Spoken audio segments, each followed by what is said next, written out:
for different kinds of what do you call it, uh, reactions that are taking place in us. Vitamin B12, and for the digestion of your milk protein, all of it, that you need those gut microbiota. The skin is being protected by skin, different kinds of strep, different kinds of bacteria living on the skin, so they are all beneficial to us. So the immune system is also going to play, because we do not want those cells to be dead. So that is why we tell it is normally beneficial, but sometimes it is also injurious to us. All right, now let's go to the second point. When it comes to the history of immunology, we get to see the word, or the person called Edward Jenner in the late 17th or early 18th centuries. In fact, he did a lot of um, experimentation with the smallpox vaccination. He was the father of vaccination, in fact, if at all we get to see that. What he did was, he had taken cowpox pustules infected into a little boy, and then he saw that that boy was immune against smallpox. So that was how he had demonstrated smallpox. The Chinese and some other, they crudely tried to take in these pustules, inhale them, not only smallpox, different kinds of diseases, tried to inhale them and see whether there was any kind of resistance against such diseases. Of course, it was all a hit and miss. Now, then the second thing is, you have your Ernst Haeckel, who had discovered phagocytosis, cell engulfing. Just a second, please. Yeah, the cell contents being engulfed inside.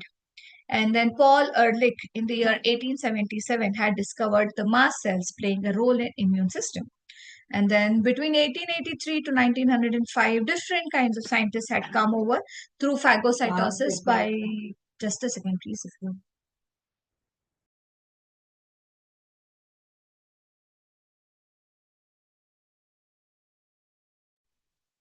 So, so cellular theory of immunity via phagocytosis, when in different kinds of immune cells were discovered, named, and their functions were identified. So 1890s, that is early 1900s, in fact, the humoral theory of immunity was given, then antibody formation theory. And from 1900s onwards, so much of, what do you call it, discovery had been made in terms of immunology. Interferons, they are supercells which are going to kill your bacteria, your different kinds of viruses, in fact, cause an amazing reaction against the pathogens. And invention of ELISA test. ELISA, Western blotting, these techniques have been used to identify different kind of diseases. In fact, the most common disease that we know, that has been identified using ELISA and Western blotting in the early 1900s was the AIDS, HIV virus. Then 1973, dendritic cells that are present inside the nerves and the brain, in fact. And then your natural killer cells, all of this discovery had been made. And of course, by 2000s also, different kinds of subsets in the immune cells were discovered. So why is this immune system so important to us in our body? Because primarily we talk about defense against the infections. Because in fact, if at all we are having a weak immune system, we are going to be susceptible to different kinds of infections. Basic common cold, you see a child being every month getting a cold, that means the immune system is weakened. Somebody is on steroids, their immune system is actually very much compromised, so they are susceptible to different kinds of pathogens coming, and they are infected pretty common and often. And then you have the implication is that if there is a deficient immune system, susceptibility to infections. And example is your AIDS is your acquired immunodeficiency syndrome, wherein your immune cells are completely destroyed, because of which you are susceptible to different kinds of infections. And usually an AIDS patient is going to die, not because of AIDS as such, not because of the virus, but it is because of the different kinds of diseases, the secondary infections that are going to kill that particular person. In fact, that is why we are trying to find out the AIDS vaccinations so that our immune system gets boosted and we are protected against the secondary infections. And also, the immune system is going to play a role against the tumors. So, you have all your monoclonal antibodies, which are going to boost your immune system, and it is the immunotherapy that is being given in cancer. See, we need to understand one thing: chemotherapy and immunotherapy. If you get to see, what happens is in chemotherapy, you're going to give chemical drugs, so, because of which all the healthy cells also are going to die along with the cancer cells. Whereas in immunotherapy, what is going to happen is you're going to boost the immune cells. You're going to give different kinds of monoclonal antibodies which are going to go and fight specifically against a particular cancer, particular type of cancer, which is going to be identified with the help of markers. So that's how you have a difference. Then immune system can also injure the cells, induce pathological inflammation if at all there's any kind of pathogen present. How is the immune system going to identify? We'll come to know about that. And what is it going to do? It is going to cause inflammatory or like an inflammation in that particular area, because of which you have other cells coming in and trying to clear up that, because of which even the pathogen gets out. If there is any kind of cell injury, that means the cell is not functioning properly. That is when you have different kinds of apoptosis, for example, or pathogenesis. So, like because of which, what will happen is you have that cell being injured. We do not want injured cells in the body, because of which those cells are going to be dead, using the other cells that are going to come, attack it, and try to kill and remove all its traces. That is what an immune response is. And this can be helpful as well as be harmful. You have autoimmune diseases, you have autoimmunity inside. If at all the cell, your own body cells are being identified as foreign cells which are causing trouble, your normal antibodies are going to come and attack against it. So this will cause inflammation. Simple example is your rheumatoid arthritis, SLE. This is your systemic lupus erythematosus. All of these are like farmer's lung, arthros, like lung. All of these are what arthros reaction. I mean, these are all, and allergy hives, type 1 hypersensitivity. In fact, that is when your own body cells are identified as foreign and inflammation is acting against it, because of which your those cells are being susceptible to death, which we do not want. So it's a two-pronged way wherein it is going to work. Also, one more thing is immune system is going to recognize response to different kinds of tissue graft. Somebody has there's a burnt case wherein you have to take skin, put it up. So only if the skin is accepted by the host, then there is no reaction. Otherwise, if the host thinks that whatever skin is being put in, or whatever organ, kidney transplantation, liver transplantation, if the body recognizes it as a foreign entity, it is going to start attacking it, and then the whole process goes into a failure. So this immune responses is one of the biggest or the most important and major barrier during transplantation and even during gene therapy, in fact. Now, when it comes to the types of different immunity that we get to see, you have two different types of immunity. Innate immunity, meaning what is within us. The immunity that is present within us is known as innate immunity. And you have something which is acquired immunity, meaning you are going to see that, or we are going to get that immunity from outside. Okay. Again, these are divided into two types, that is your non-specific and active and passive immunity in the acquired immunity. Whereas innate immunity is something which is non-specific. It is usually present in different kind of species. Racial immunity, for example, Africans, they are they have a natural resistance against malaria. Why is that? That is because of the fact that they are susceptible to another problem called as sickle cell anemia, wherein your RBCs are sickle cell in shape, because of which, the malarial pathogen, it cannot go inside and start reproducing in the African cells, like, those people who have already who are already having sickle cell. So because of it, such kind of immunity, though it is like unfortunate, or you can say fortunate in this case, that they have they are resistant towards malaria, but that you have to say that is because of the susceptibility towards sickle cells.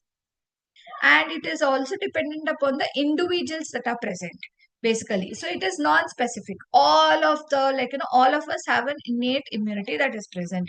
Different kinds of antibodies are present, which will act in case of innate immunity. Then acquired immunity is something which is two types again, which is active immunity and passive immunity.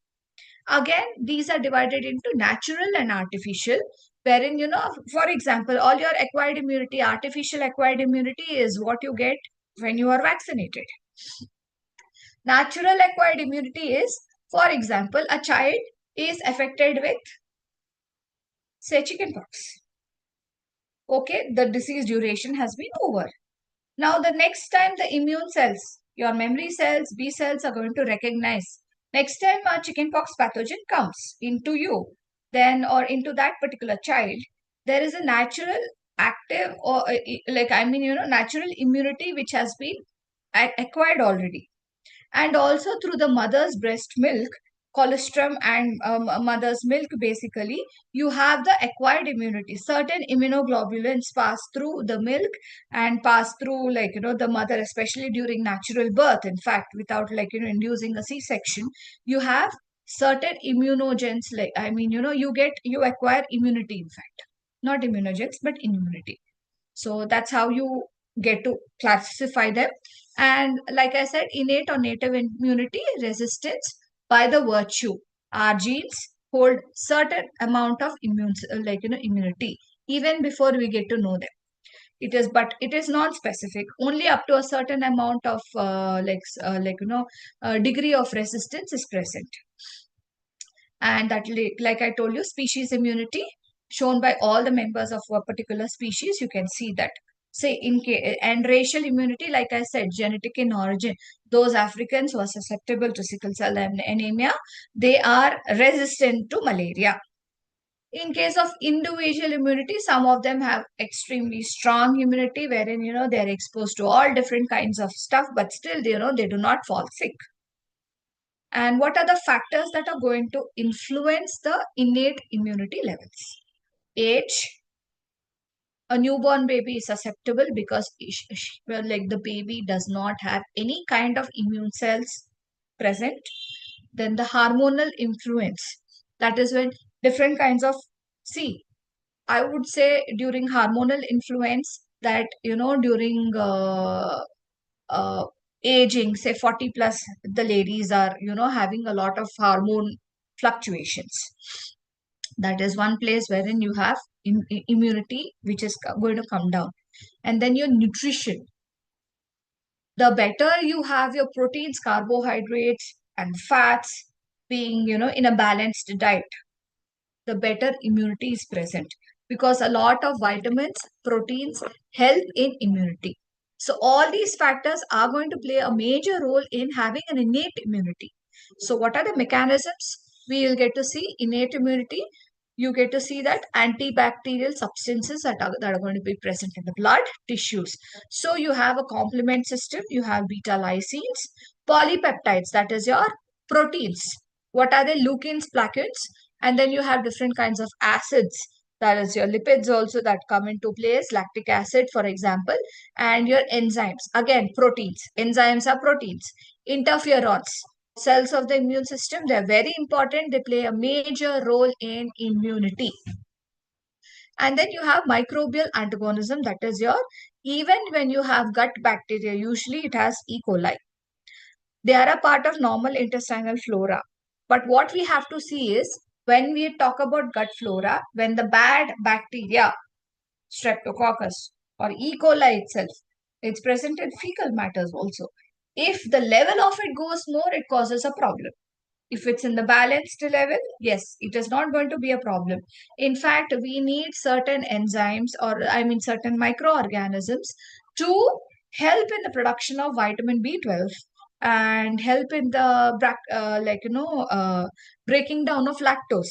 Inherently, we do not have enzymes, we do not produce enzymes to produce or to break down the lactose. So those people who do not have this, you are the, lactose intolerance. That's how it is known as.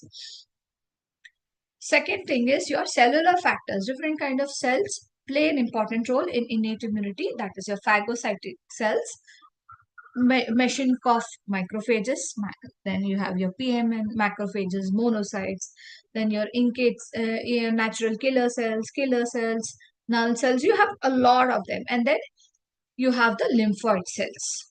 So all of this play a major role in your innate immunity. They cause inflammation. They cause different kinds of reactions. Mast cells they release cytokines, bradykinins, and inflammatory markers, which are going to cause inflammation. That's when the phagocytes come, and then they try to kill. Dendritic cells give pass the information, and then they try to remember, recognize, and come and kill. Complement cells activate complement system, which will completely try to remove the or kill the cells that are causing or that are damaged. So when in case of inflammation, you get to see that there's a tissue injury.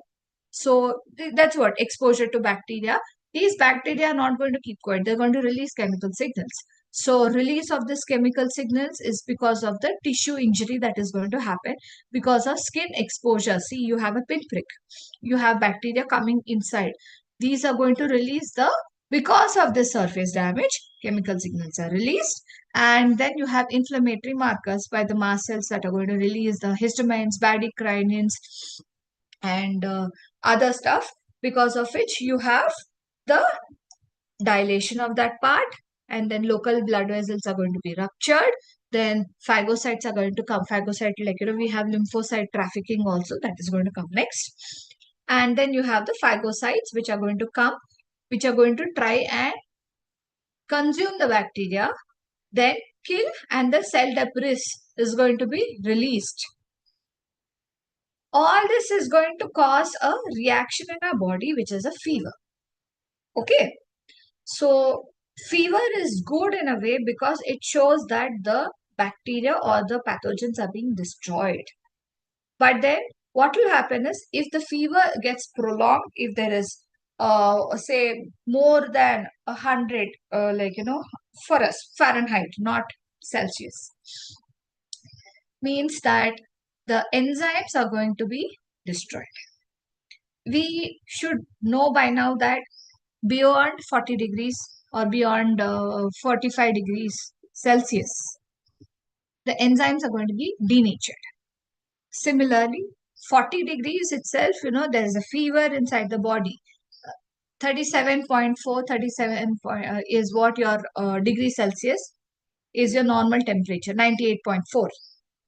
If you convert it 100, you're going to get it like 39. 40, 41 is maximum. 101 degree Celsius, 101 degree Fahrenheit. Maximum is 105. Beyond this, you're going to have a lot of side effects that are going to follow and cause organ failure. Anyway, back to this. So, fever produces interferons, which will help in recovery from the viral infections. So, you have different kinds of proteins are also that is going to be released, because of which you know that yes, there is some kind of a reaction that is going on. What are they? CRP, C-reactive protein, is an inflammatory marker present. For cancer, you have alpha fetoprotein, you have CEA, all of these. So mannose binding protein, glycoprotein, serum amyloid P component, then all of these, whenever they are there, it means that there is some kind of an inflammation. Now, when it comes to acquired immunity, it is also known as adaptive immunity. What is happening is we are exposed during our lifetime, we are exposed to different kind of pathogens, because of which we will acquire an immunity against that particular pathogen. Okay, it is of two types. First is active, wherein natural is infection. I am infected with chicken pox. When I was young, in fact, I had chicken pox. Then after that, you're not, even if I'm exposed to the chicken pox pathogen or virus today, I'm not going to be affected by it because of the active immunity which is naturally acquired. The artificial is vaccination. The same chickenpox virus, well, variola virus, is being given to us in the form of vaccines, like we the last 20, 25 years, in fact. Second thing is your passive immunity, maternal antibodies, IgG, IgA, they are going to come through the breast milk. And then you have the artificial, which is your monoclonal antibodies. So when you compare both active and passive, you get to see that it is active is produced by the host system, whereas passive is going to be released passively. The host system or immune system is not going to participate in it. Active immunity is induced by some kind of an infection or by immunogens, whereas passive antibody treatment, or it's either through the milk, and it is a very effective protection when it comes to active, whereas it is less effective because mother's antibodies, how many of them are going to come pass and all of it, and it is just a temporary reaction rather. So you have a lag period that is going to be there in the active immune system. That is, like I said, chickenpox virus. If you get to see, you might be having, or you might have got the what do you call it, vaccine when you were a young child. But if you are exposed to chickenpox virus today, your immune system will still work or attack those virus cells, telling that yes, they are something which we do not want in our body. As simple as that. So there is an immunological memory present, and in case you give a booster dose, all of your MMR, measles, mumps, rubella, your polio, Tdap, and then you have your meningococcal virus, pneumococcal virus, Zika virus, all these, if you have, you give a test dose or the first dose, after which you give a booster dose, because of which the other effectivity of the memory cells will increase. All right. And then sometimes what will happen is there's a negative phase that can occur, and then you will be infected, or the disease will be caused. So all of this is not going to be applicable when you are immunodeficient. Suppose I want to infect an AIDS patient with all any of these vaccines. It is not going to work in that particular person because that person is already immunodeficient. There's a genetical immunodeficiency called as SCIDS, severe combined immunodeficiency syndrome, which is genetic in nature, wherein the gene is not being produced for the production of the immune cells. In such cases, you infect that kind of person with a SCID with all of these vaccines, he or she is going to develop all of those infections. So it is not applicable in the immunodeficient people, but it is applicable. This passive immunity is applicable in immunodeficient people. So what are the different types of acquired immunity? You get to see that it is both humoral and cell mediated. So just a second, please, if I'm right.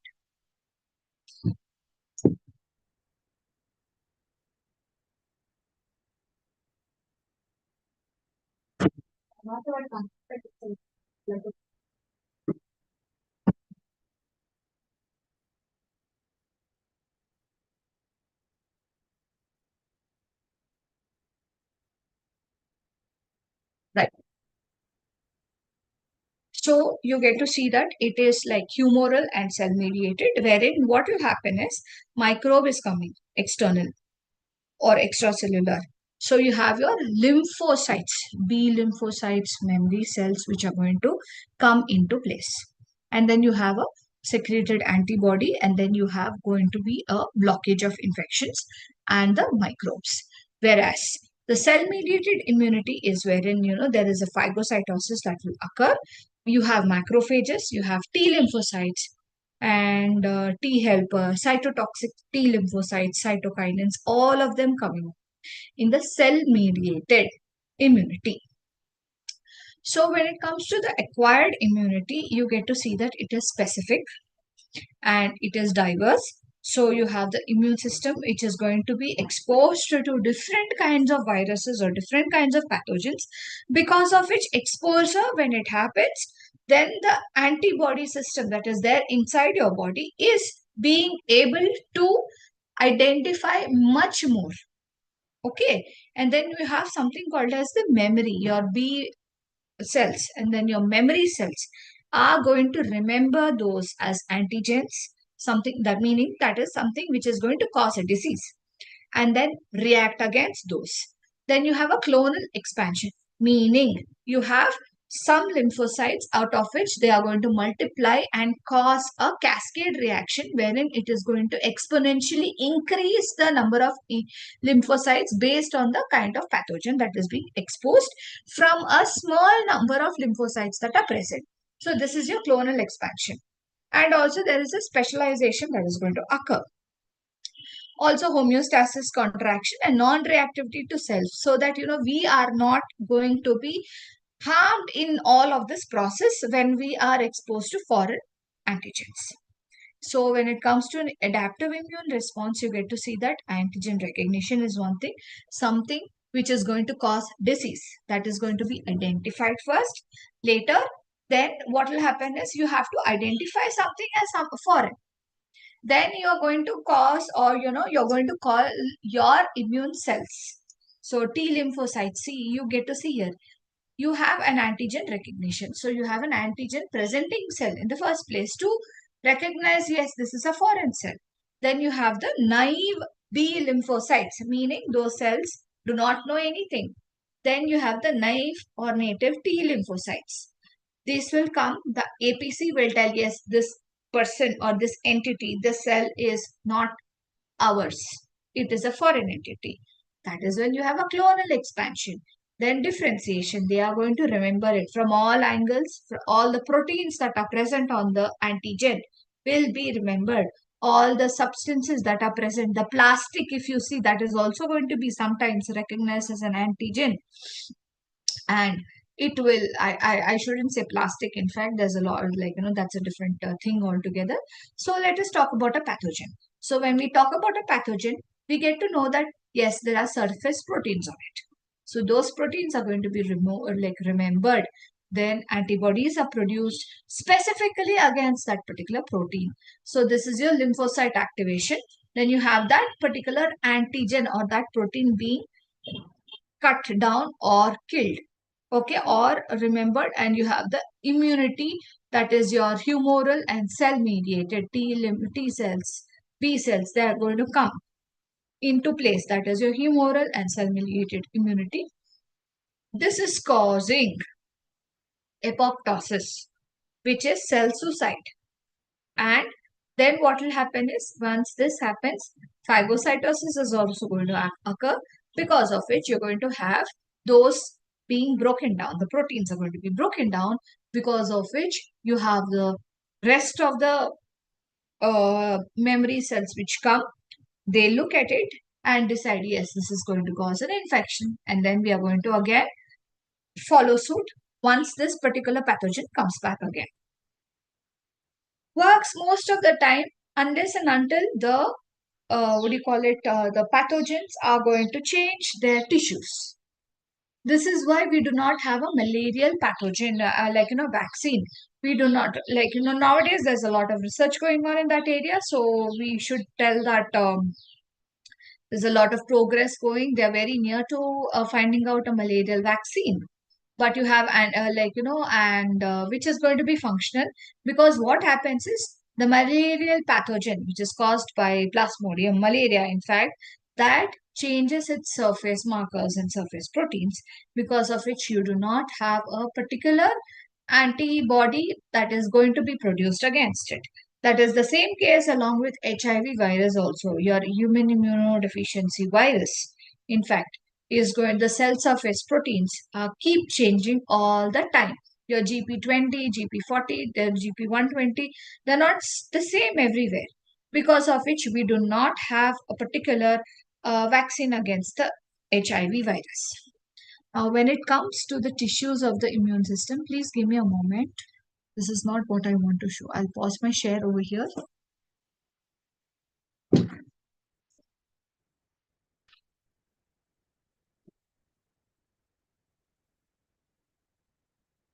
So we have seen innate and acquired immunity. Just a second, I want to check. Now we have to see the antigens. What are antigens, haptens, and carriers? You will have to, let me tell you, I have taken all of this particular PowerPoint presentation was found on the internet. I have taken it from slide share, and I'm just presenting it to you for reference. So nothing from my personal end. I guess all of you have your textbooks also, so you can refer to that, and that is where you get a little more information as compared to my just telling you all of it. So just a second, please. The cells of the immune system, I will be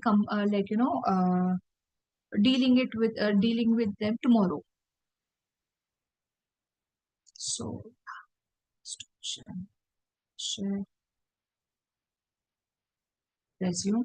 So today I will also see talk about the antigens. What are antigens? They are any substance which are introduced into the body parenterally, anyway, any manner, inhalation, drinking, eating, exposure to it through body fluids, and all of it, which will cause a reaction. Okay, stimulates the production of an antibody specifically, and this particular reaction is going to be observed.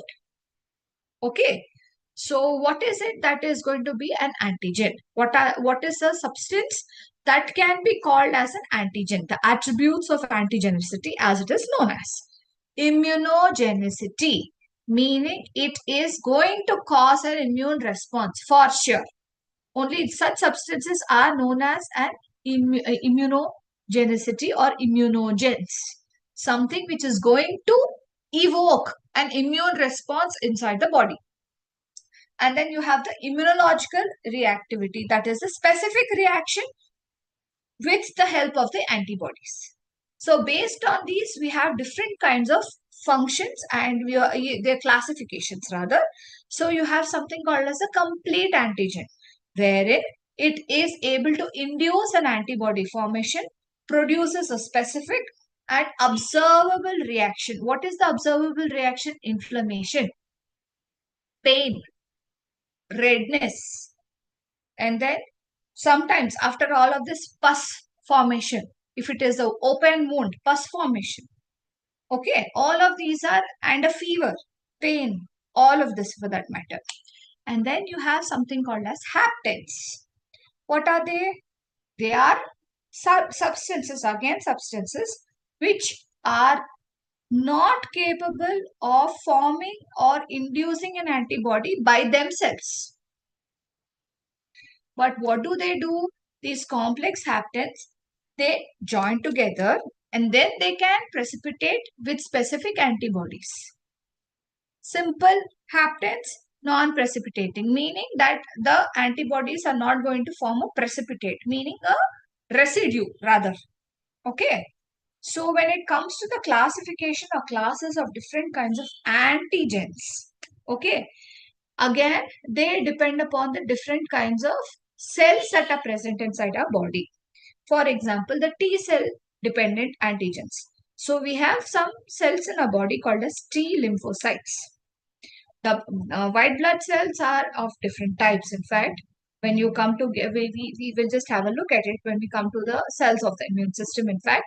So you have lymphocytes, monocytes, leukocytes, all of these for that matter. And then B cells are your memory B cells and memory cells, B cells. So the origin of it also will help in giving the name. B means bone marrow, T means thymus. So you have organs inside the body which are going to produce our antibodies.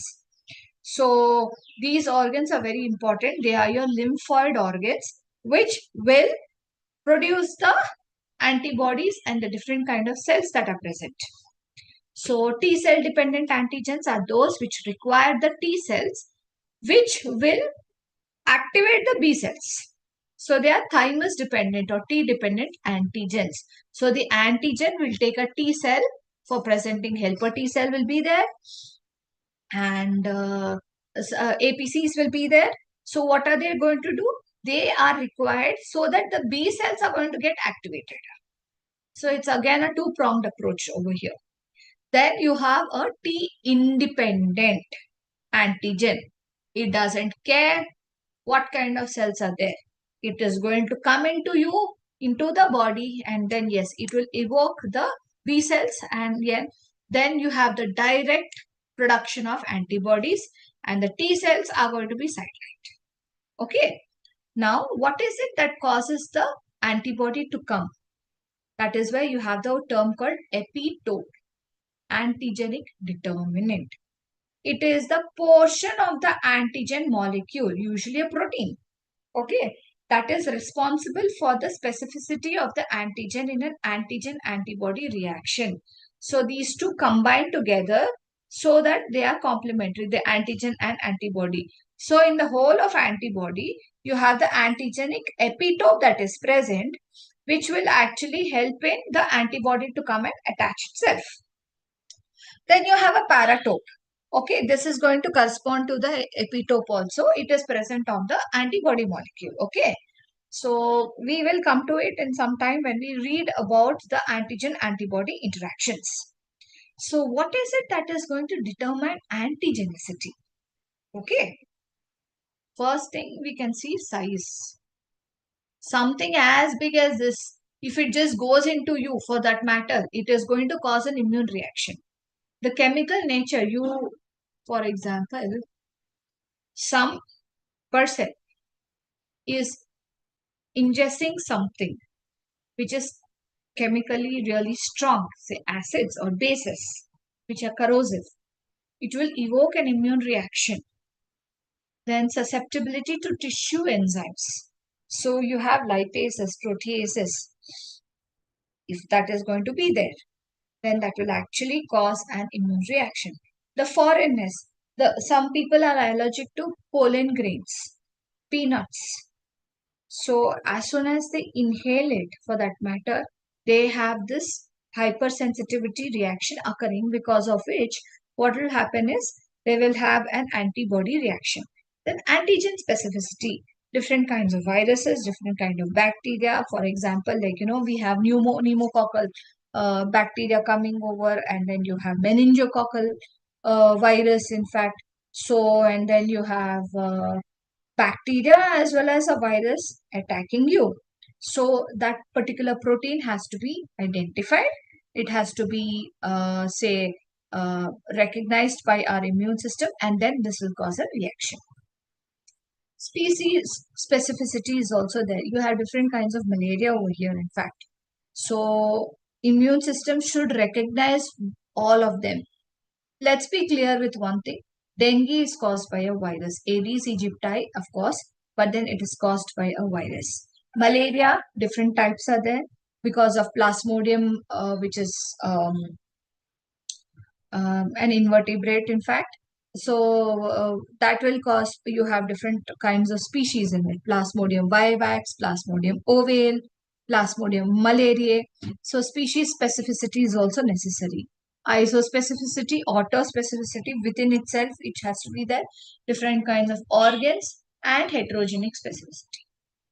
We will have a look at the antibodies in some time, so I'm not going to go into it right now as in.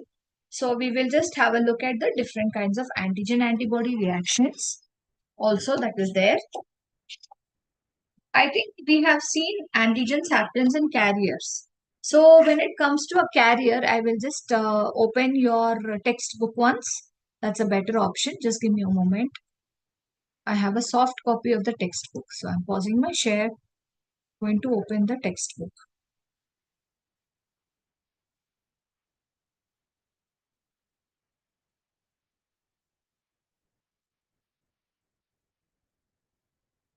So when we got to summarize, or when we get to see what are, like, the different kinds of we will just have a look at the carriers also. Just a second. Share. That's right. I'm resuming. So you have certain substances which are known as carriers. So what do they cause in a carrier? It is going to. I hope you are going to see this particular the chemical substances. Okay.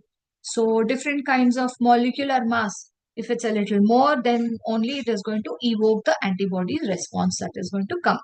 So it is determined by 4 or 5 properties. One is foreignness, like I already told you, molecular size, chemical compositions, and then the ability for it to be killed or to be broken down by the macrophage enzymes. So in addition, we are also going to see an adjuvant property with the help of an adjuvant, which is a carrier. How effective is the antibody reaction when a certain amount of antigen is being injected into you or given to you. So that is one way to look at it. So you have this B cells and T cells, like I told you about epitopes. So you have what do you call it, antigen to have two functional regions, which is the hapten and the carrier. So antigen with the hapten is wherein that is the epitope basically, and then the carrier is only going to help in increasing the bulk of it, and the rest of it becomes and because epitope itself is not going to cause an immunogenic reaction, but antigen along with the carrier part is going to become or give it an immunogenic property, meaning the antibodies will be able to work more effectively whenever the epitope and the carrier are present. Got it? So this is one thing that we have to see. Second thing is your antigen antibody reaction. So we will just have a look at it. I'm just pausing this.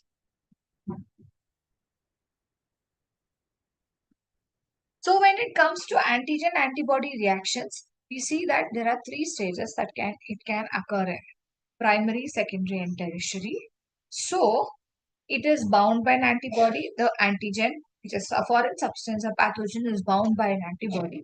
4 things can occur. The antigen will not function as it should perform. Okay, it is not causing the disease anymore. It is stopped, inactivated by the antibody, because the property that is going to cause the antigen, like I mean the fever or whatever for that matter, is being blocked by the antibody.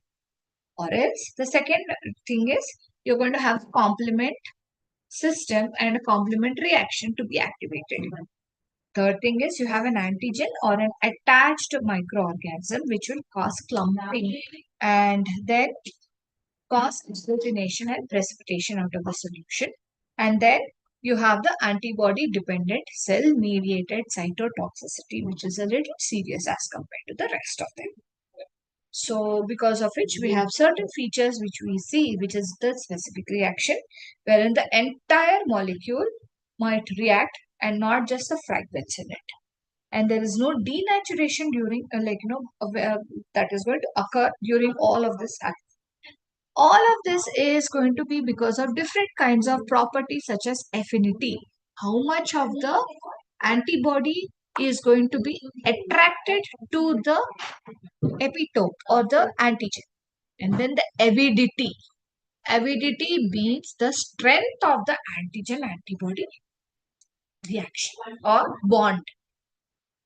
These two are absolutely important in terms of your antigen antibody interactions.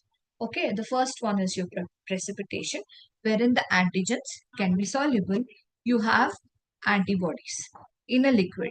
So what happens is you have a zone of equivalence, that is a precipitate forming wherein both the antigens and antibodies react for a precipitate. Second thing is your agglutination reaction. This is specifically seen in, let's say, your blood typing. If at all a person with A positive blood is given B positive, it will start a Mahabharat inside the body. That is your agglutination reaction. Clumping will be there.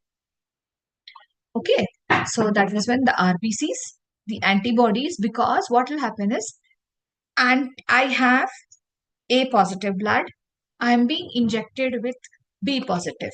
My body will start producing anti-B antibodies. These anti-B antibodies will go start attacking the foreign B positive blood that has been injected to me, thinking that yes, I need blood. When this has happened, my anti-B antibodies start start going and attacking the B cells in the B blood group, the RBCs, and then cause agglutination reaction. Of course, this has a cascade reaction that is going to occur later and cause a huge kind of a problem later. Then you have something called as a complement fixation test. You have the serum. Okay. Your blood consists of serum and plasma when it gets separated. Okay. So serum has antibodies in them, and then a specific antigen is being added to bind with the antibodies. And then you're going to add a complement to it. Can be any other substance. So what happens is you have the sensitization of the RBCs over here. Okay, and then the intact red cells are going to settle down. And if it is a non-reactive substance test, then serum, but no antibodies are present, you have the free antigen. Complement is also added, but it is not going to bind because of the absence of antibodies. So you have free complement which binds with the RBCs, because of which what will happen is all these red blood cells are going to be destroyed. So lysis. Different types of assays are also there to determine the antibody levels inside the body, and you use radioisotopes to label them so that you know how much of the antigen antibody is being produced, or the this will help in the identifying or measuring the radioactivity of the antibody component, how much of antibody is present. So you have different kinds of ELISA, that is direct, indirect, sandwich, competitive. We will have a look at it. I'm not really sure whether it is there or not. I'm going to switch back to your textbook for once, because I want to just give a summarization of your first lesson, which is your introduction to immunology, wherein you can get to see that you have different kinds of antigen antibody interactions that have taken place. So you have the electrostatic interactions, you have the hydrogen binding, so between the different kinds of hydrophobic groups. Then you have the hydrophobic bonding, van der Waals forces. All your basic chemistry bonding is being present over here as such.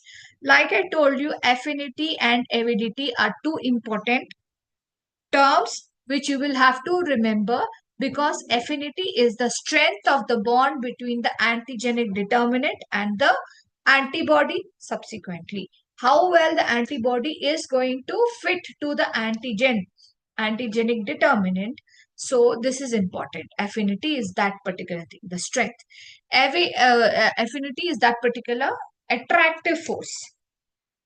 Please note down affinity and avidity. They are very important. Once you understand these two terms, you will get to know more about antigen-antibody interactions, and you will be able to understand in a better manner.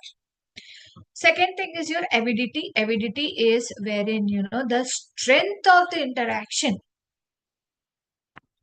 If at all it is a very weak strength present, like your van der Waals forces, they are just going to separate. There's no point.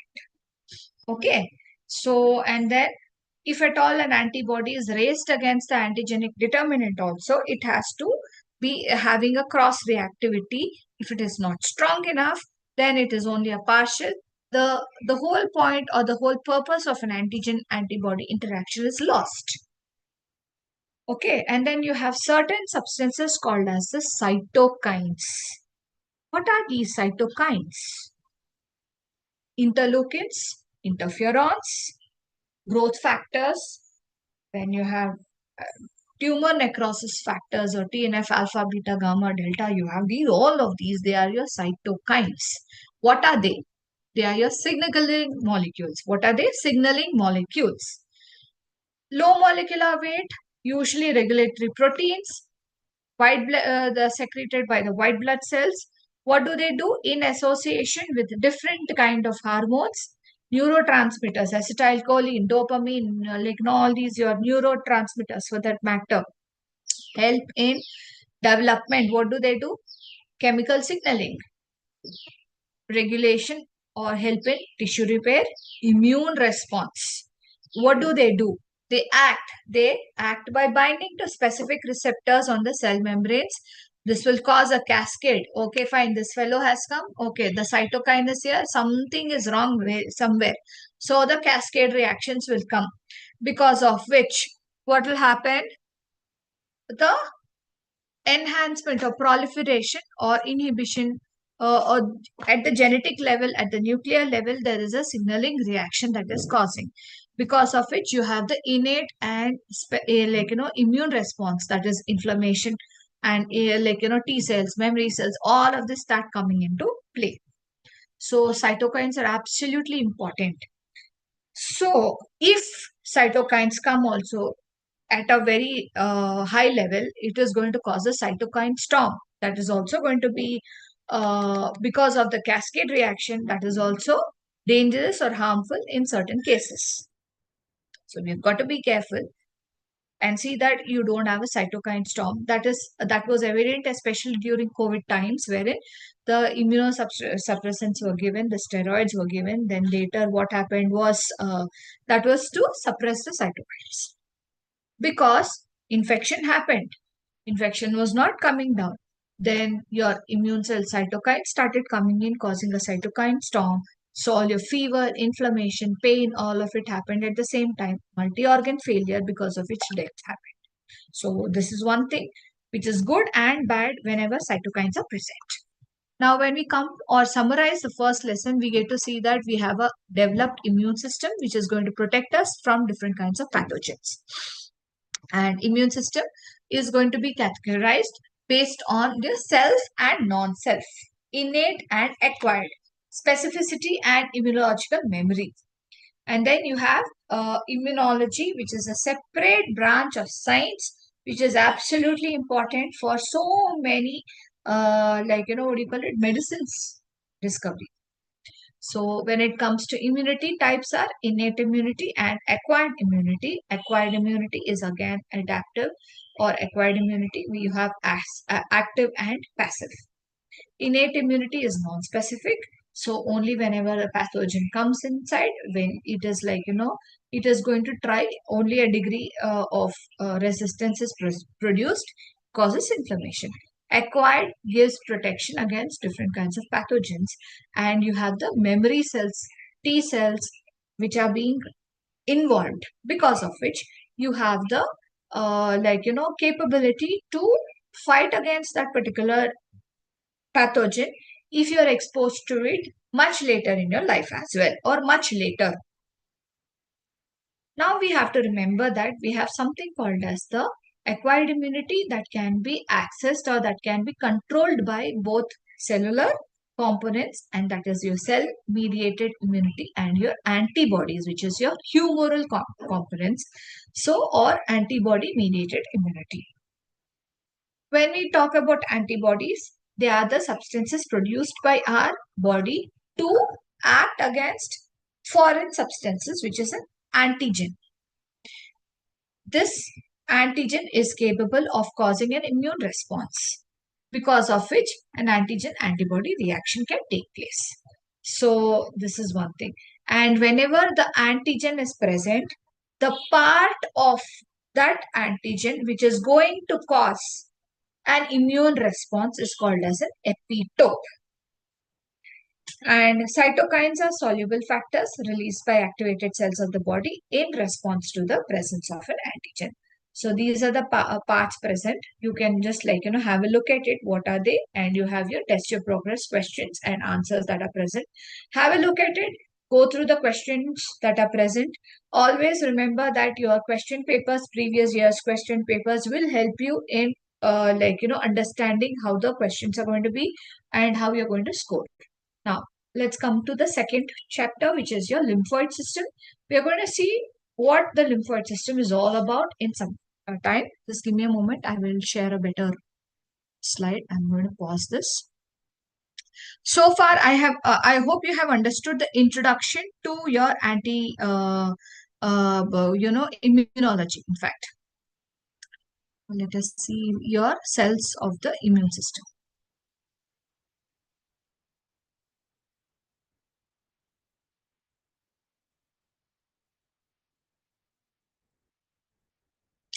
So we have a lymphatic system inside our body. This lymphatic system is a parallel system which is running inside the body along with your muscular system, along with your nervous system and your blood vascular system. This helps in collecting the excess fluid that is present, which is lymph from the different tissues. Different substances are also going to travel through it, transported from the bloodstream, recirculated. All of it is going to take place. What is the lymphoid system made up of? Lymphoid organs, lymph nodes, very important, lymphatic vessels, and a clear circulating fluid called as the lymph. If you ever have a pinprick, it is not as deep as for the blood to come out, but just deep enough.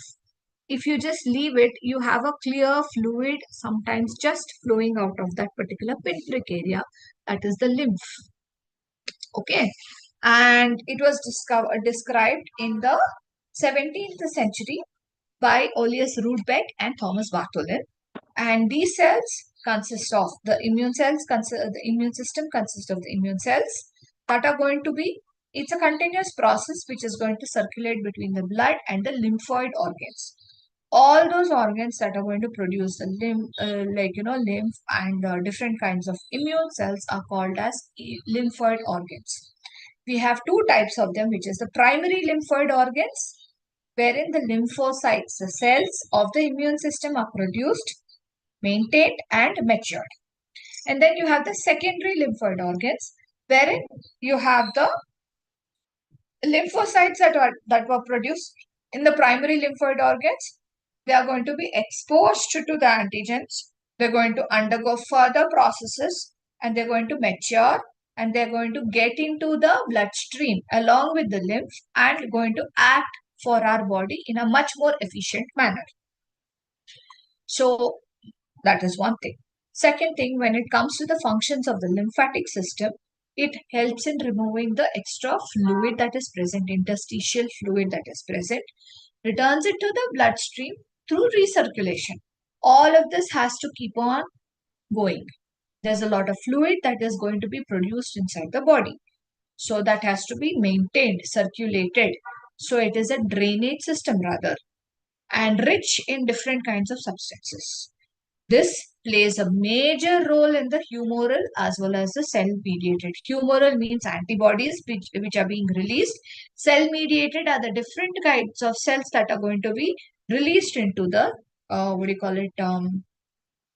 into the whenever necessary, like your cytotoxic T cells, helper T cells, then you have memory cells. All of this are your cells, cytokines, lymphokine, and then you have your complement systems, complement cells. All of these are your cell mediated. So proliferation of them, that means production, going to different places. They being functionally specific, that is your proliferation. B cell, T cell proliferation means they are going to have a specific role. So that is one thing, differentiation, storage of them and circulation. All of this is going to be in the lymphatic system. Then you have the lymph nodes. They are the sites where antigens, those ones which are going to cause disease, they are going to be presented to the lymphocytes for activation of immune response and production of functional antibodies. So there's also transportation of fatty acids, fats, all of it taking place in the lymphatic system. Removal of debris, transportation of them, different kinds of waste cells, waste products. If at all there's an abnormality in the cell, such kind of cells, all of it are going to be transported. So absolutely, like lymph is, or the lymphatic system is absolutely essential for the body. Now we have certain organs which are primary and secondary in nature. The primary lymphoid organs are the central lymphoid organs, wherein your WBCs, are going to be produced. That is the leukocytes or the lymph cells, in fact. What are they? They're your bone marrow and thymus. And in certain case of animals, you also have the bursa fabricius. Secondary lymphoid organs are those wherein you have these lymphocytes or the cells that are going to be produced are going to mature, exposed to the antigen so that you have a immune response that is being evoked. So in the primary lymphoid organs, increase or rapid proliferation, differentiation, maturation takes place.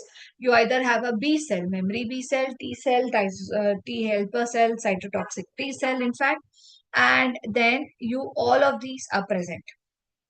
When it comes to the antigens, antigens are not going to go into your bone marrow and thymus. Whereas in the secondary lymphoid organs, that is the site where an adaptive immune response is going to take place or initiated. What is it? Your spleen.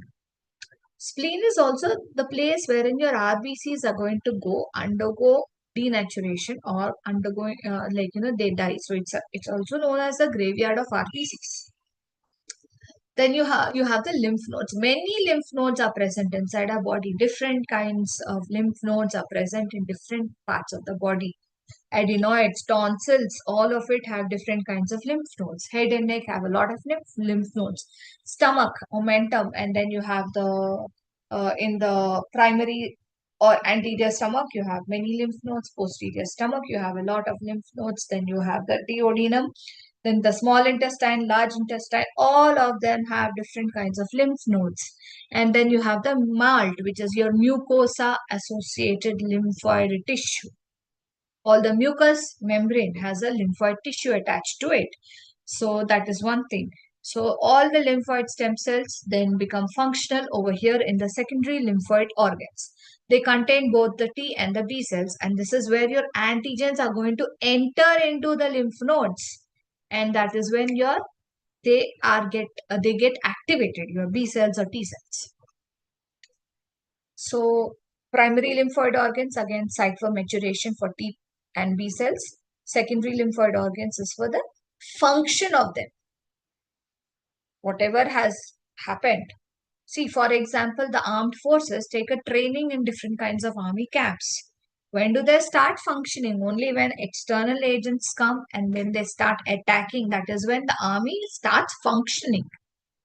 It's as simple as that. And then they develop the primary lymphoid organs are going to develop before the secondary lymphoid organs are present. So ontogeny, that is organization and development of organs.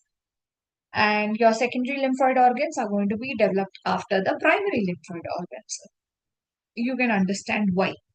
Now, in the primary lymphoid organs itself, your spleen, I'm sorry, not the spleen, but the bone marrow and the thymus, you have the differentiation of the different types of blood cells also. See, for example, your WBCs, lymphocytes, monocytes, eosinophils, basophils, different types. So T cells, B cells, natural killer cells, all of this is going to take place in the primary lymphoid organs itself. And as we grow up, they are going to shrink, decrease in size and strength as we age. Whereas the secondary lymphoid organs, what happens is whenever there is an interaction with different kinds of immune cells, and whenever there is an antigen coming, recognition of them, that is when the secondary lymphoid organs, they are going to increase with age. That is always there. The spleen, the different kinds of lymph nodes, the gut associated lymphoid organs, all of this. So that's what I told you, army head production centers, army headquarters. Functional sensitization, all of it takes place in the later stages, that is the secondary lymphoid organs. So primary lymphoid organs are thymus, bursa of fabricius in birds, and bone marrow in the mammals. So when it comes to the thymus, you have, this is the cross section of the thymus. In fact, you can get to see, you have the capsule of it. Then you have the thermocytes or thymocytes over here. You have different kinds of dead cells. You have nerve cells. You have the epithelial cells, cortex and medulla. That is how you're going to differentiate the outer cortex, inner medulla. Okay, and then you have the blood vessels coming. You have different kinds of macrophages, cells, corpuscles, dendritic cells, medullary epithelial cells, so many of them present over here. Okay, these cortical epithelial cells are present as a division over here. You can just get to see. So what happens in the thymus? Growth and maturation of T lymphocytes is going to take place in the thymus. Just a second.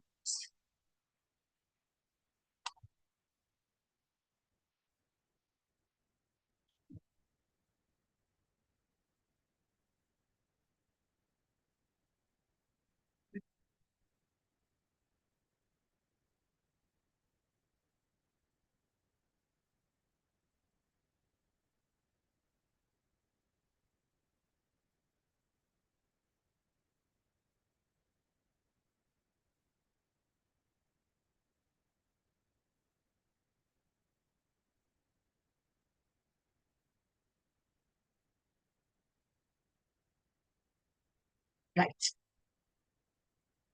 So growth and maturation of lymphocytes takes place. Just a second, please. Hello, sir. Sir ఇంకొక 10 minutes. Hello, ఎవరండి? ఒక్క నిమిషం, ఎక్కడున్నారు?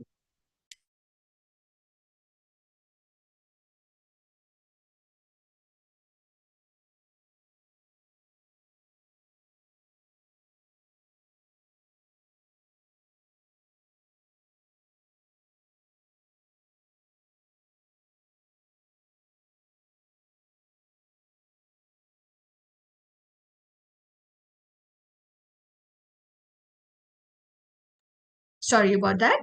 So growth maturation of T lymphocytes takes place. So by the time of birth, it is 70 grams, but puberty, it's going to be reduced, attenuated to only 3 grams, the thymus. So it's a flat bilobed organ and it is above the heart. So it's usually over here, in fact. And each lobe is surrounded by a capsule. You have a division through lobules, separated by connective tissue called as trabeculae. And you have a cortex and medulla. So cortex is something wherein, you have all the immature cells. Okay, immature cells. And then they attain maturation. And then once they come to medulla, it is having thymocytes present. So they are going to be like in and around. You have a stromal network center over there. You have an epithelial cells. You have dendritic cells, macrophages, all of these, which help or which make up the framework of the thymocytes or the thymus rather. And then you have nurse cells. Okay. And then you have Hessel's corpuscles. So these ones are long membranous extensions. They have around 50 thymocytes which are going to be surrounding the the thymocytes rather. Then you have Hassel's corpuscles. It is a morphological feature or these cells are present over there. So what are the functions of the thymus? Release thymosin hormone. Stimulation for that is going to help in stimulation of the T cells that are going to get matured. Then failure of thymus development shows dramatic increase in circulating lymphocytes, absence of cell-mediated immunity. Because in the thymus, you have the T cells, B cells that are going to be matured, right? So aging is also going to cause decline in the thymic function. So this is going to also cause graft rejection. Then you have the bone marrow, connective tissue present inside the bone. Okay, it is the site of B cells that are being produced. Okay, and development in both humans and in mice. And this bone marrow is going to be like around 4% of the total body weight. And you have both red bone marrow and the yellow bone marrow going to produce blood cells. That is what we have to remember a lot.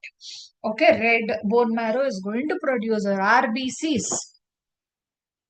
Yellow marrow is also important because it will actually produce the what do you call it, humoral cells. And then you also have the bone marrow tissue, which is the stroma.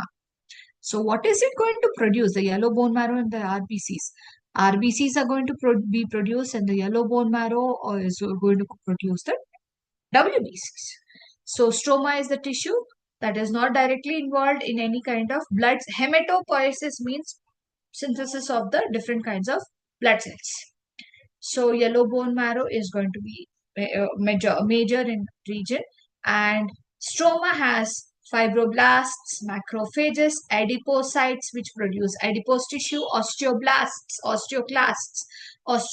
produce the bone cells, osteoclasts which will stop the bone cells rather, endothelial cells, mesenchymal stem cells. All of this is because of the hematopoiesis which is taking place in the bone marrow. So this is the hematopoietic microenvironment that is present. And it is also going to produce something called as the colony stimulation factor, produces iron for RBCs. So both the red and yellow bone marrows are known for production of the RBCs, WBCs and platelets, the red bone marrow. The yellow bone marrow for fat, cartilage, bone. So that is why actually in kids, the yellow bone marrow is more. Okay. And the red color is because of the presence of the hemoglobin in the red bone marrow, presence of hemoglobin. And yellow color is because of the presence of different kinds of carotenoids in the fat cells or the fat droplets. And high vascular supply is seen, or the blood, the how do I tell, the arteries and veins, the vascular supply is high in the red bone marrow as compared to the yellow bone marrow. Helps in removal of old cells from circulation. When blood supply is extremely low, then what happens is the yellow marrow can be converted to red bone marrow to produce more blood. So what is the function of the bone marrow? It is necessary, or it is the site of the B cells. Okay. And development site of antibody synthesis. So a bone marrow transplant is seen in different kinds of what do you call it, diseases. Leukemia, lymphoma, blood cancers. You have a bone marrow transplant that will save that particular person. Also, this bone marrow transplant is seen in a genetic disease called as thalassemia. And this bone marrow helps in generation of blood cells, no? So platelets, thrombocytes also, because of which these are going to help in prevention of blood clot and bleeding. It is also seen that these produce granulocytes and macrophages. So they remove the dead cells, removal tissues and bones. All of it is taking place because of the presence of bone marrow. So then the stroma of the bone marrow is wherein you have your cytokines and different kind of growth factors, hormones, growth factors, epidermal growth factor, platelet derivative growth factor. All of these that are produced. Now we have something called as the secondary lymphoid organs, which are where the immune reactions or that are taking place. So here the cells are exposed to antigens and antibodies are sensitized to cells. So this is poor during the birth time but progresses and gets better once we start aging. So these are the lymph nodes. This is the spleen, and then you have the MALT, which is mucosa associated lymphoid tissue, which includes your Peyer's patches, tonsils. You have a Walde's ring also present inside the tonsil and your adenoids tonsils, in fact, in the neck or the head region. Peyer's patches in the stomach. So, and then you have the lymph nodes, small organs, 2.6 centimeters in length, found mostly in the neck and the trunk of the body. What does it do? Filtration of antigens, debris from lymph, and generation of immune responses to pathogens. They are often removed from cancer patients as their filtration function catches the tumors cells. So these lymph nodes are filled with cancer. So if this gets metastasized, as it is known as, it spreads to the other parts of the body. So in case of cancer patients, the lymph nodes are removed, checked if at all it has already taken place. Okay, from the primary tumor site.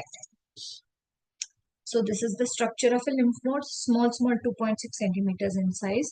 You have again, you have the cortex and the medulla and different kinds of blood vessels, the lymphatic vessel, which is coming efferent, all these terminology as seen in the case of your blood vessels. Primary lymphoid follicle, then you have the paracortical area, then you have the medulla over here, and the germinal center, all of it. So this is the structure. It is made up of collagen, has a subcapsular sinus in fact, and it the lymph flows into the sinus. It carries the lymphocytes. Then you have the APCs or the antigen processing macrophages, not APCs, and dendritic cells. So these go into the cortex, paracortex, and medulla. Over here again, you have the cortex. It has different kinds of lymphocytes, mostly B lymphocytes. Then you have the macrophages and the dendritic cells. These are arranged in the primary follicular region. Okay. Second thing is your the primary follicles enlarge into the secondary follicles. So this is the secondary lymphoid follicular region, in fact, primary and secondary follicular region. Then these have a germinal center. You can see the germinal center over here. Primary, secondary, and germinal center. So beneath this is the paracortex. This paracortex has a lot of T lymphocytes. This paracortex has a lot of T lymphocytes present. This is the B cells. This is the T cells. And then this is where you have the medullary sinus. And this is the efferent lymphatic vessels. You have both the artery and the vein forming a extensive capillary network over here. All right. Now, this also has interdigitating dendritic cells and then lymphoid lineage cells that are there, and then the different kinds of plasma cells which actively secrete different antibody molecules. So in the medulla, the T lymphocytes are processed. So this is the medulla and this is where the T lymphocytes, already this is a T lymphocyte rich layer. Over here you have the processing of the T lymphocytes. Processing of B lymphocytes, processing of T lymphocytes. Right? Now, functions, drainage of fluids from the bloodstream into the tissues, filtration of lymph, filtering blood, immune reaction, it is going to help fighting against different kinds of infections, and an important center for phagocytosis. Then you have the spleen, which is a secondary lymphoid organ present in all the vertebrates, present in the upper left side of the abdominal cavity under the diaphragm. Okay, and between the abdomen and chest. It acts as primarily a blood filter. Old RBCs are destroyed in the spleen. Then platelets and WBCs are stored in the spleen. It helps in fighting certain types of bacteria which are going to cause pneumonia and meningitis. This is the cross section of a spleen. If you see, you have a vein and an artery. Okay, you have an extensive blood supply because the blood goes over here. The old RBCs after 120 days go into the spleen and then you have different kinds of markers over there or the absence of markers because of which the spleen starts destroying the old RBCs. Okay, and it is overt reddish brown in color, usually around 150 to 200 grams in weight. Has a capsule, trabeculae present, and two types of pulp is present, the red pulp and the white pulp, as you get to see over here. And then you have a periarteriolar lymphoid sheath present, which is known as the pals. Now, once this is there, now the red pulp has a lot of sinusoids and it has a lot of macrophages, RBCs, and a few lymphocytes. This is where your old RBCs are destroyed and removed. You have the white pulp and the splenic artery, which forms the pals, which is your periarteriolar lymphoid sheath. Okay, this has T lymphocytes. This is where the white pulp is the place wherein activation of humoral and cell-mediated response is taking place. I will have to ask you to have some patience. I will try to finish the class in the next 10 minutes because once we have the primary and the secondary lymphoid organs, we have a clonal selection theory and lymphocyte traffic. If these two are done, then we are done with the second topic also. So tomorrow I can go with unit 3 and 4. So maximum I'll try to finish it. So you'll have to be patient with me 10 more minutes. So what are the functions of spleen? As I told you, primarily blood filter, RBCs are recycled, helps in fighting the bacteria and storage of WBCs and macrophages. So whenever there is a enlargement of spleen from 150 to 200 grams, you have an enlargement. This is seen in what do you call it? Different kinds of infections. It is known as splenomegaly. Symptoms: pain in the abdomen, enlarged abdomen, feeling full without eating, anemia, fatigue, all of this for that matter. Now we have mucosa associated lymphoid tissue, malt, gall, all of it.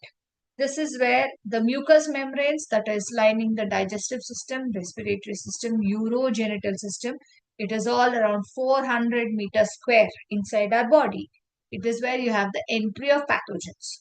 So it is defended by a organized lymphoid tissue, which is known as mucosal associated lymphoid tissue, which is again further classified based on the location as gut associated lymphoid tissue and bronchus associated lymphoid tissue. Then you have the gall, which is your tonsils, appendix, pairs, patches. So tonsils, you have the Walde's ring over there. In fact, tonsils are adenoids. And commonly, it is going to play a role against protecting the body against the respiratory gastrointestinal infections, because both your trachea and your gut opens into the tonsils region, basically. Okay, you have pits, and then you have the B and T cells that fight against infections.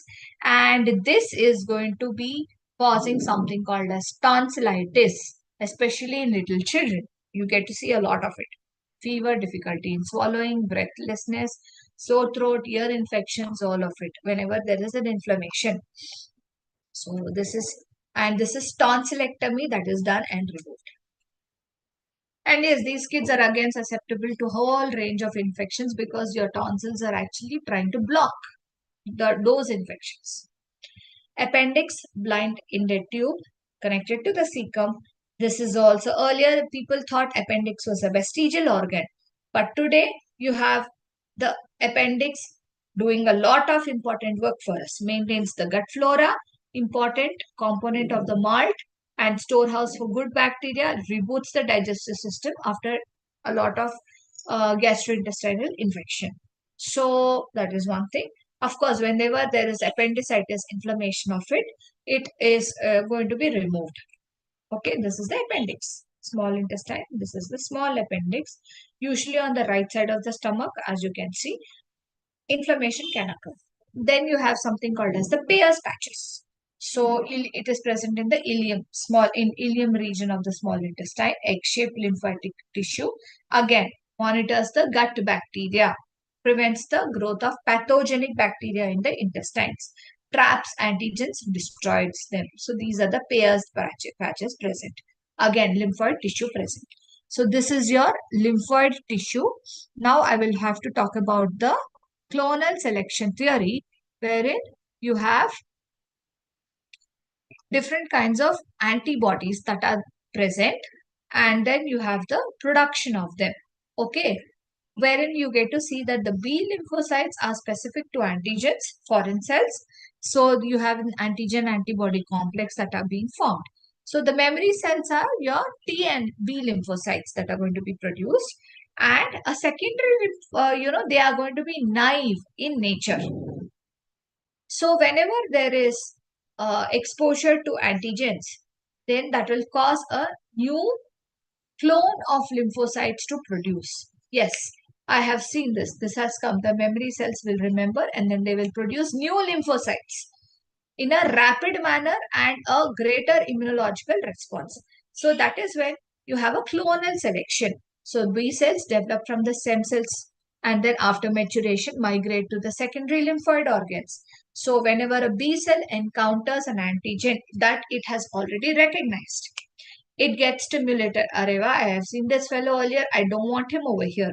Starts dividing into many clones called as the plasma cells that start secreting the different kinds of antibodies, IgG, M, E, A, D.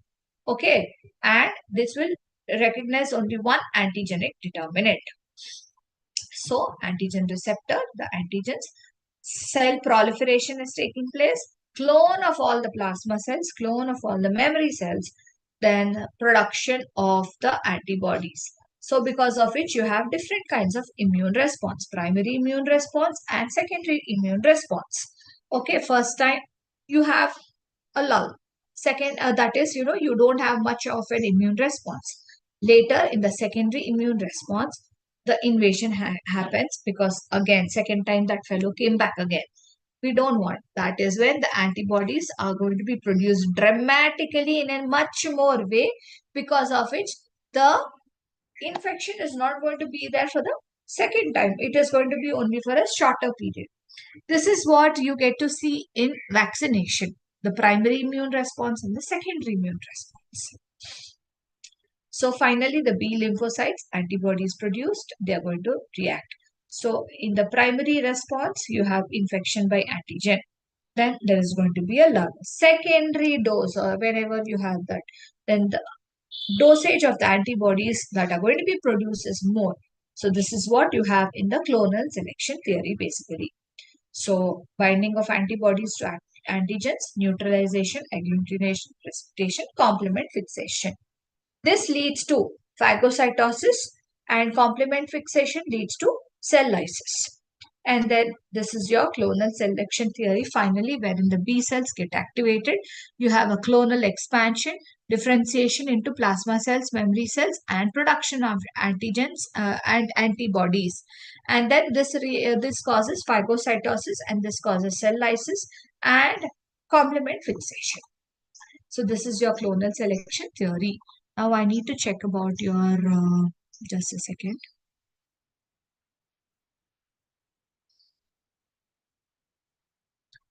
Lymphocyte trafficking, what is going to happen is, just give me a minute. I have the lymphocyte trafficking also with me that I downloaded. In lymphocyte trafficking, we get to see that different kinds of lymphocytes are going to be produced, and they're going to be from the lymphocyte site production to the different parts of the body using the blood vascular system. So, yeah, I will presume this is your clonal selection by antigen. T cell is going to be produced, differentiation, maturation. This is what is going to happen. And inside the lymphocyte trafficking, you have the lymphatics. You have the different afferent lymphatics, and then you have the high endothelial veins that are going to be present. So they are produced in the thymus and the bone marrow. Then from that, they need to be carried out. How are they going to do? What do they do? They are going to use something called as high endothelial venules, and from there, if they are not activated, they pass via the lymphatic vessels into the thoracic duct and into the bloodstream. Okay, then T and B cells, they are going to migrate to different sites and different lymph nodes through the heart, and then you have the pals over here. Then this is the spleen area, and they use the lymphatic, the veins basically, or the lymph nodes. Then T cells are going to be present in the paracortical region. B cells in the lymphoid follicles. We have already seen this. And that is there in the lymph nodes. And B cells, what do?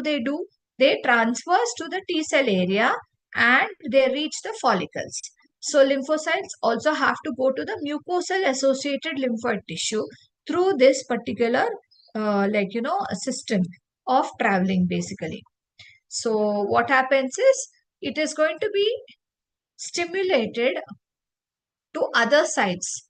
The lymphocytes have to be passed on to the other sites using this high endothelial veins, and to protect them from invasion with the same microbes. If they are killed by the microbes, the whole point has been lost. So the lymphocytes that are present in the gut associated lymphocytes will travel through the blood to distant sites of the body. So through the blood and to such as the salivary glands and the lactating mammary glands. So these lymphocytes have to travel. So they use blood, they use the lymphatic systems. And then what do? They also use the endothelial system wherein they start sticking themselves to the endothelial cells of the blood vessels. Adhesion molecules. Adhesion means sticking. Then they exit or move away from the blood system to a particular site in the body. So this is how you have the mucosal lymphocytes that use the specific molecules, homing molecules means adhesion molecules, which allows them to migrate into different mucosal associated lymphoid tissue areas in the body. Okay. When we summarize this particular lesson, we get to see that you have the lymphoid organs in two types, which is the primary lymphoid organs, which is the bone marrow, thymus, and the bursa of Fabricius in the birds, and then the secondary lymphoid organs, which are the lymph nodes, spleen, malt, galt, that is your mucosa associated lymphoid tissue, which is again divided or differentiated into gut associated lymphoid tissues. Then you have the bronchial associated lymphoid tissues. Primary lymphoid organs provide appropriate environment for the development maturation of the lymphocytes. Secondary lymphoid organs trap the antigens from different tissues, vascular spaces, and they are the places where the lymphocyte maturation, exposure to antigens is taking place. Okay. And bone marrow is the main source of different kind of stem cells for differentiation and gives rise to the lymphocytes. Bone marrow is also the major organ for B cell maturation.